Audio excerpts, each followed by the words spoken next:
તો રાજ્યના મોટાભાગના સૌરાષ્ટ્ર અને દક્ષિણ ગુજરાતના જિલ્લાઓમાં વરસાદી માહોલ છવાયેલો છે। ગઈકાલે ઉત્તર ગુજરાતના પણ મોટાભાગના જિલ્લાઓમાં વરસાદી માહોલ છવાયો હતો। ત્યારે આજે વાત કરીએ સૌથી પહેલા દક્ષિણ ગુજરાતની, જ્યાં સુરત અને સુરતના પલસાણામાં 3.50 ઇંચ વરસાદ વરસ્યો હતો અને આ વરસાદી માહોલ હજુ પણ અહીં છવાયેલો જોવા મળ્યો છે। વાત કરીએ વલસાડની, તો વલસાડમાં પણ 2.76 ઇંચ વરસાદ ખાબકી ચૂક્યો છે। અહીં હજુ પણ વરસાદી માહોલ યથાવત જોવા મળ્યો।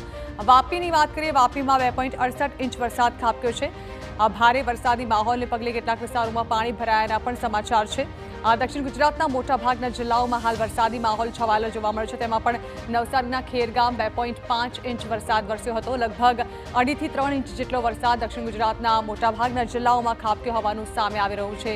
વરસાદી મહેર જે છે તે હજુ આગામી 2 કલાક માટે પણ યથાવત રહે તેવી શક્યતાઓ છે। વાત કરીએ સૌરાષ્ટ્રમાં વરસાદની પરિસ્થિતિને લઈને, તો દ્વારકા કલ્યાણપુરમાં 3 ઇંચ વરસાદ ખાબક્યો છે।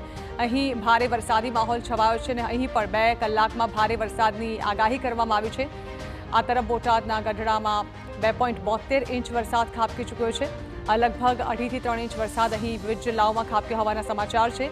સુરેન્દ્રનગરના લખતરમાં 2.44 ઇંચ વરસાદ ખાબક્યો છે। ભારે વરસાદી માહોલ અહીં પણ છવાયેલો જોવા મળ્યો। તો બરવાળામાં 2.36 ઇંચ વરસાદ ખાબકી ચૂક્યો છે। એક તરફ આકાશ ગોરંભાયેલું છે અને હજુ પણ વરસાદી આફત નોતરે તેવી શક્યતાઓ છે। પોરબંદરની વાત કરીએ તો લગભગ 1.98 ઇંચ જેટલો વરસાદ અહીં ખાબક્યો છે। આવનારા દિવસોમાં સૌરાષ્ટ્રમાં હજુ પણ ભારે વરસાદી માહોલ છવાય તેવી શક્યતાઓ છે। હવે વાત કરીએ ઉત્તર ગુજરાતની, તો ઉત્તર ગુજરાતમાં ગઈકાલે પણ બનાસકાંઠામાં ભારે વરસાદી માહોલ છવાયો હતો। આજે પણ તેવી જ કંઈક પરિસ્થિતિ છે। બનાસકાંઠાના વાવમાં 3 ઇંચ વરસાદ નોંધાઈ ચૂક્યો છે। ઉત્તર ગુજરાતમાં પણ ભારે વરસાદનું એલર્ટ આપવામાં આવ્યું હતું। ત્યારે થરાદમાં 2.72 ઇંચ વરસાદ આજે ખાબક્યો છે। ગઈકાલે પણ ભારે વરસાદી માહોલને કારણે મોટાભાગના વિસ્તારોમાં વરસાદી માહોલ છવાયો હતો અને નીચાણવાળા વિસ્તારોમાં પાણી ભરાયાના દ્રશ્યો પણ સામે આવ્યા હતા।